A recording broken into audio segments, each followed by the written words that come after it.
He should see beyond the boundary, out of the box. তাকে out of the box চিন্তা করতে হবে। কর্মীরা যদ্দূর দেখে এয়ারপোর্ট থেকে নেতা দেখা শুরু করবে, তখন সেই হয়ে উঠবে নেতা। এটাকে বলে ভিশনারি।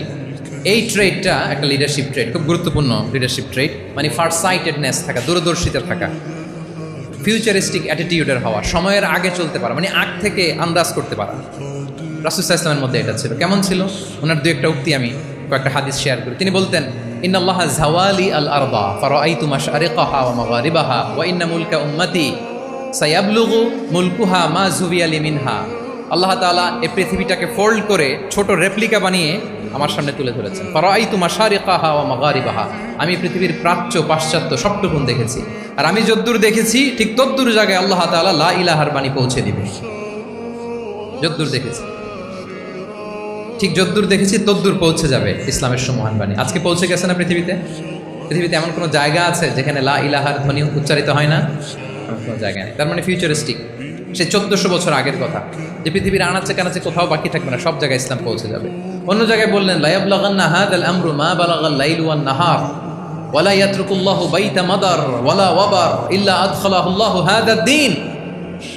এই ইসলাম যেখানে দিন হয়, রাত হয়, পৃথিবীর যেখানে দিন রাত্রি সংঘটিত হয়, সব জায়গায় পৌঁছবে। এমন কোনো কাঁচা ঘর, পাকা ঘর, কোনো জঙ্গল, কোনো পাহাড়, কোনো ভূখণ্ড, এই পৃথিবীতে কোনো এমন কোনো জনপদ থাকবে না যেখানে ইসলামের বাণী পৌঁছবে না। সব জায়গায় পৌঁছে যাবে। আল্লাহু আকবার। তাহলে এটা হচ্ছে ফিউচারিস্টিক অ্যাটিটিউডের ব্যক্তিত্ব হওয়ার কারণে তিনি এমনটি বলেছেন। আগাম বুঝে ফেলতেন, আগাম। আপনারা হুদাইবিয়ার সন্ধির কথা জানেন না? জানেন? হুদাইবিয়ার ট্রিটির কথা শুনেছেন না? 1400 সাহাবা গিয়েছিলেন ওমরা করতে। ওরা ওমরা করতে দিবে না, সন্ধি করো। তো কি সন্ধি? বলে যে রসুলুল্লাহ লেখা যাবে না, মোহাম্মদ রসুলুল্লাহ, নো রসুলুল্লাহ, রসুলুল্লাহ কাটো।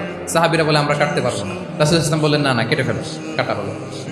এই বছর আমরা করতে পারবো না। সাহাবারা বলে আমরা মানি না। রাসূল ইসলাম বললেন এটাও মেনে নাও। আগামী বছর আসবো আমরা করতে, থাকতে পারবো মাত্র 3 দিন। কয়দিন? সাহাবিরা বলে অসম্ভব, এটা আমাদের ভূখণ্ড, আমরা যতদিন মনে যায় থাকবো। রাসূল ইসলাম বললেন না না, বাদ সে তো না, মেনে নাও। মক্কা থেকে কোনো লোক মদিনায় গেলে আমাদেরকে মক্কায় ফেরত দিতে হবে, কিন্তু মদিনা থেকে কেউ মক্কায় আসলে আমরা ফেরত দেবো না। দেখছেন ক্লজগুলো? দেখছেন একটার পর একটা সবগুলো কাফিরদের পক্ষে যায়। কোনো সাহাবা রাজি হচ্ছেন না, কিন্তু আল্লাহ রাসূল ইসলাম কি বলেন? তিনি কি বললেন? মেনে নাও, রাজি। কারণ সাহাবারা তো অতটুক দেখতে পারতেছে না। বলেন 3 তালা উপর থেকে, 3 তালা ভবন থেকে একজন মানুষ যদ্দূর দেখে, 30 তালা ভবনের উপর থেকে কি ওইরকমই দেখে? কিরকম দেখে? পানোরামিক ভিউ দেখে, সে অনেক বড় করে দেখে। আর 3 তালার উপর থেকেই সামান্য কিছু দেখে। রাসূল সাল্লাল্লাহু আলাইহি ওয়াসাল্লাম অনেক দূর দেখতে পাচ্ছিলেন।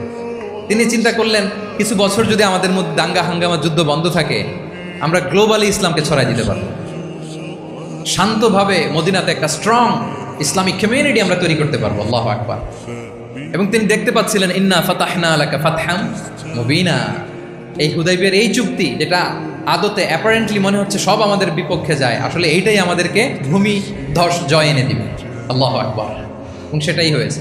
তাহলে নেতার কাজ হচ্ছে, নেতা সময়ের আগে চলবেন, ফিউচারিস্টিক হবেন, যেটাকে আমরা বলি কি? ভিশনারি। কি বলি? তাহলে 8 নম্বর পয়েন্টটা কি ছিল? ভিশনারি। 9 নম্বর হচ্ছে রেজিলিয়েন্স। এটা একটা চমৎকার লিডারশিপ ট্রেট। রেজিলিয়েন্স মানে সংকট কাটিয়ে ঘুরে দাঁড়াবার সামর্থ্য, মানে যাকে কেউ থামাতে পারে না। আনস্টপেবল, আনস্টপেবল, কোনো কিছু তাকে থামাতে পারে না। লেগে থাকার মানসিকতা, টিকে থাকার মানসিকতা, সহজে হার না মানা, আবার ঘুরে দাঁড়ানো, এটার বলে রেজিলিয়েন্স। এই ক্যাপাসিটি, এই কোয়ালিটি রাসূল সাল্লাল্লাহু আলাইহি ওয়াসাল্লামের মধ্যে ছিল। হি ওয়াজ আনস্টপেবল, হ্যাভিং আনবিলিভেবল সাবর। কোনো কিছু রাসূল সাল্লাল্লাহু থামাতে পারে নাই। পেরেছে? বলেন, পেরেছে কেউ থামাতে? ছোটবেলা থেকে স্ট্রাগল করে, একটার পর একটা স্ট্রাগল ফেস করে বড় হয়েছে। জন্মের আগেই তো ওনার পিতাকে আল্লাহ তাআলা উঠিয়ে নিলেন। তার মানে বাবাকে নিচ্চোখে এই দুনিয়াতে আমাদের প্রিয় নবীজি দেখে যান নাই। আল্লাহ রাসূল সাল্লাল্লাহু আলাইহি ওয়াসাল্লাম ওনার বাবাকে, পিতাকে দেখছেন? দেখেন নাই। ওনাদের আমেনা এবং আব্দুল্লাহ, ওনাদের সংসার ছিল মাত্র সপ্তাহখানেক, 1 সপ্তাহ সংসার। কয়দিনের সংসার?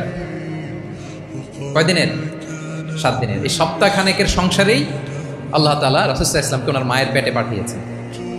আব্দুল্লাহ চলে গেলেন ব্যবসায়, ফিরে আসার পথে ওখানেই মারা গেলেন, ইয়াসরিবে। তার মানে জন্মের আগেই বাবাকে হারালেন, ইয়াতিম হয়ে দুনিয়াতে আসলেন।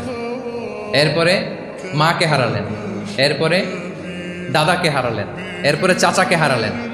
Physically mentally torture, emotionally traumatise করার যত ধরন আছে কাফিররা করেছে, কোনো কিছু রাসূলকে থামাতে পেরেছে? বলেন, থামাতে পেরেছে? ওনার লাইফ থ্রেট ছিল। হিজরতের রাতে তো আল্লাহ তাআলা বললেন আজই যেতে হবে, না হলে হত্যার ষড়যন্ত্র হচ্ছে, ব্ল্যাক ম্যাজিক করা হয়েছে। রাসূল সাল্লাল্লাহু আলাইহি ওয়াসাল্লাম খাসির মাংস, খাসির যে বাজুর মাংস, এটা পছন্দ করতেন। খাইবারে এক ইহুদি নারী এই খাসির মাংসের মধ্যে বিষ মিশিয়ে পয়জন দিয়ে রাসূল সাল্লাল্লাহু আলাইহি ওয়াসাল্লামকে খাইয়েছিল হত্যার জন্য, একটার পর একটা। বলেন, রাসূল সাল্লাল্লাহু আলাইহি ওয়াসাল্লামের মিশন থেকে এক চুল পরিমাণ ওনাকে পেছনে নেওয়া গিয়েছে? He was unstoppable. This is called resilience. একজন নেতার মধ্যে এই রেজিলিয়েন্ট মানসিকতা থাকতে হবে যে আমাকে কেউ থামাইতে পারবে না, আমরা আমাদের মঞ্জিলে মকসুদে যাবই।